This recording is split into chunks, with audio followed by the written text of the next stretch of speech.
Welcome back. I am your host, Jesus Daum, Cheap Wine Connoisseur.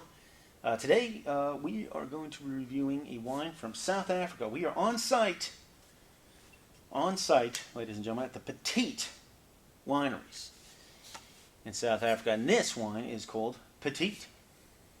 It's a Cabernet Sauv Merlot mix, and it's part of the Ken Forrester wine collection. Now, Ken Forrester is a winemaker, and he's extremely anal from the reviews that I've heard.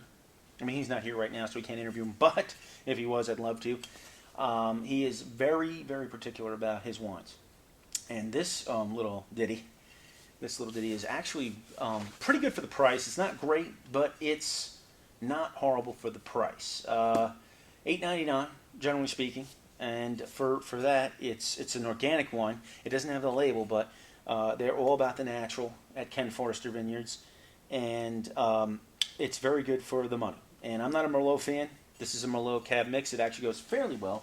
One thing I will say though is when you open it, drink it, because it doesn't. You can't really sit this one. I tried.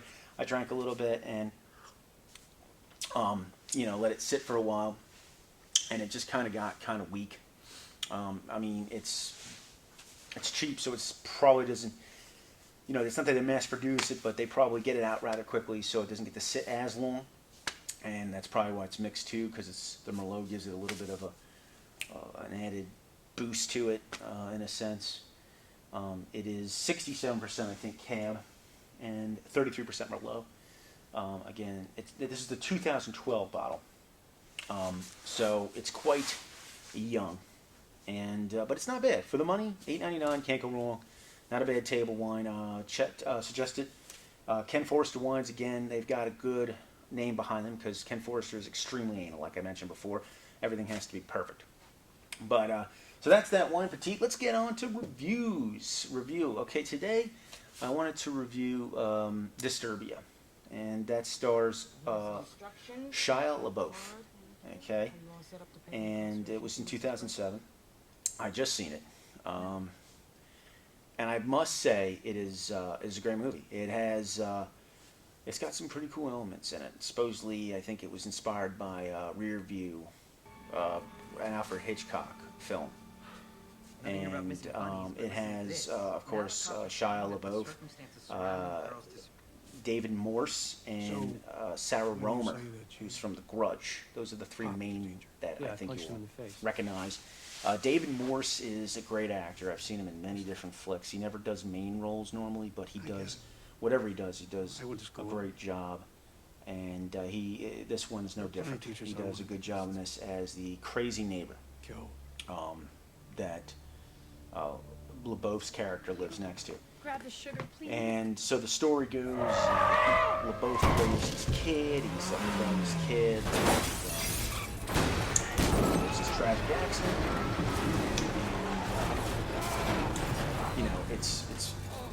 He takes his eyes off the road. Him and his father went fishing. He takes his eyes off the road, and they crash, and the car rolls, and the father dies. And I think he feels that he's at fault. He's the one to blame. He becomes he's very angry, and he fights his teacher in school. He punches the guy out. His Spanish teacher knocks this guy out. This guy presses charges. They put him in house arrest, blah, blah, blah, blah, and he can't leave his house for the whole summer. Okay, so with this movie, already here in the beginning, it focuses on what people do when they're completely bored. Alright, I mean, he gets bored, and he just starts to observe the neighborhood and watch what people do, and then he gets it down pat after a couple weeks of doing this, being that he's bored. He basically just starts watching the neighborhood, and he gets everybody's routine down pat. Okay? And the one neighbor that sticks out in particularly is David Morse's character, who lives next door to him. And he keeps seeing these reports of a missing person and this car that resembles the one that she was driving, and now all of a sudden the neighbor has it, and he notices a dent, and the next day the dent is gone. He starts to see these things, and he starts putting two and two together, and he thinks, well, maybe we have something here. Well, then you have Sarah Romer's character, who's played by the new girl next door. She moves in, and he's immediately attracted to her.